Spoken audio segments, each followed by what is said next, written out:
Okay, little update, so we know where we are. Firstly, I fitted that permanently, this part, and the fuselage former that sits above it and into the fuselage. The reason I struggled before, I was trying to fit it incorrectly. Basically, this is the well for the bottom air brake, and it actually fits inside the two fuselage edges, not flush with it, which was my mistake before.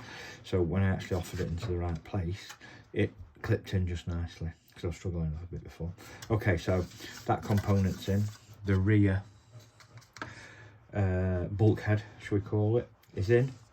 And as you can see here now, open here, but we have a drop tank in place. I have a little bit of fill. Now you notice I was a bit rough on the top edge where the plastic sheet blends into or needs to match up to the drop tank we've got. On the bottom edge, I've masked the bottom edge so that if I rub back, sand back when that filler's bone dry, if I'm careful, I'll just end up with a hint of a panel line, because it's 2 layers of tape thick. So I put 2 layers of tape on, cut the outline, added the filler, peeled the tape off. I'll let that dry and then I'll polish it back, and it should just give us the hint of a slightly proud panel line. Just got rid of the fuselage seam here in the meantime. So that's more or less what it needs to be. We've still got to put the cooling vent thing on the top. There's a blade area goes here yet.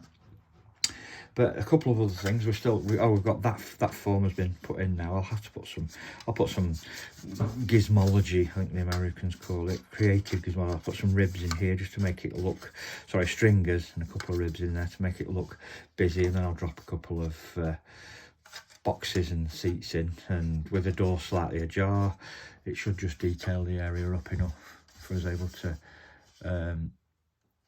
get the impression that there's something going on in there. So that's this component. This component has had filler primer added, and a sacrificial coat of filler primer added and sanded back now, so all the high spots are gone, and we've got a smooth surface ready to take the same primer that I might just run over here and here to check for any deficiencies in the surface finish. You can see my centre lines here, so everything's nice and equal and equidistant. Those holes were just so I could jab something in and spray it,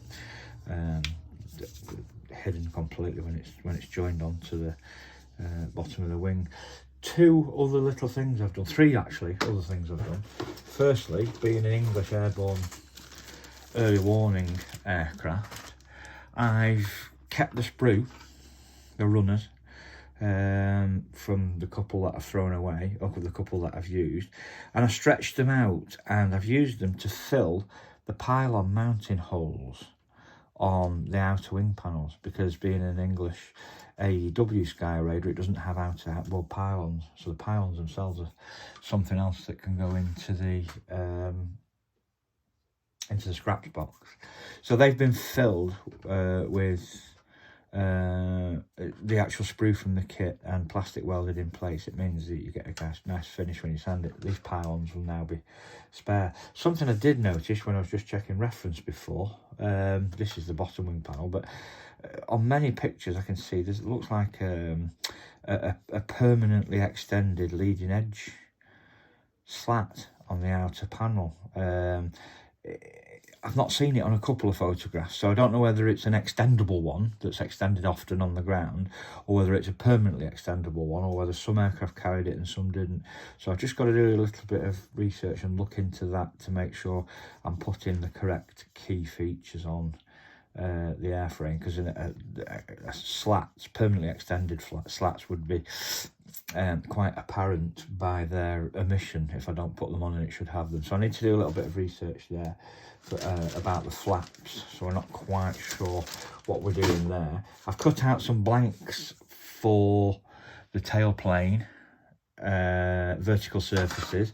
Those blanks will sit in about this position here, coming out of each, vertically out of each tailplane. And the other thing I've done in the meantime was, unlike other Skyraiders, it has an open wheel bay.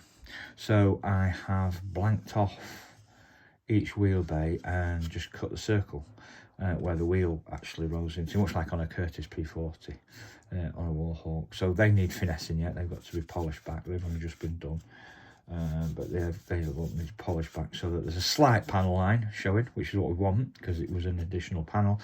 But it's got to be in keeping with the rest of the aircraft itself. So if I do a simple offer up now of my wing, fits quite nicely. Notice that fit there, nothing's pushing it apart at that position. And then if I put the airborne early warning radar in, we're starting to get something that looks ugly as sin. I suppose it's reminiscent of all British aircraft from that era. If you look at some of the, you know, Gannets and Wyverns and things like that, they were incredibly unusual looking aircraft. In a way, they looked British, I suppose you could say. That's not a bad thing. It's just they seem to be. We seem to design some very recognisable aircraft after the war, and recognisable possibly for not the same reasons. Maybe that a Spitfire was recognisable, or a Mosquito was recognisable because they had individual looks. Let's be pleasant about it and call it that. So that's where we are at the moment. My next job, clean this up, add a panel line or two here if it needs it.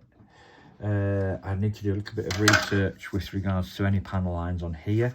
I think there must at least be one or two, because I've seen shots with the radome splitting the radar dish showing. Those I'll look up. The panels might be obvious, they might not. And I need to add some little bit of material here to hide this bit of messiness in here. I'll just put a plastic plate there, find the seat from my scraps box. I actually had I've got a pilot that's got a clipboard in his hand who might actually sit there if I fancied putting another pilot in the front. I'll have a think about that. Just remembered something that was in my scraps box. So I need to put this area in here, and obviously I'm going to have to work this area up and complete it reasonably soon in order that I can start completing the rest of the thing. The only thing I really need to scratch build now is these doors, which are a fairly quick job. The doors have, I think, blistered glass in, so I'll do a little bit of crash moulding of blistered glass. I might do a video of that. I think I might get away with the canopy. I don't know yet. I'm going to see what I've got in my spares box. I'm going to see how easily I could quickly make a little plug if the Skyraider canopy doesn't fit quite as it should. It's close, but I've not decided yet, but we'll have a look at that closer to the time. So yeah, this is the next job now. Cleaning this up's the next job. Fitting these components. A few things now, so I'll come back and do some more demos. I'll do some demos and some crash moulding, certainly of those little blisters on there. I think the blistered windows on that. And I'll see if I can find this pilot, but I'll also video this anyway. Anyway, I'm waffling. I'm going to stop, and I will create another video shortly when I've got something extra to show.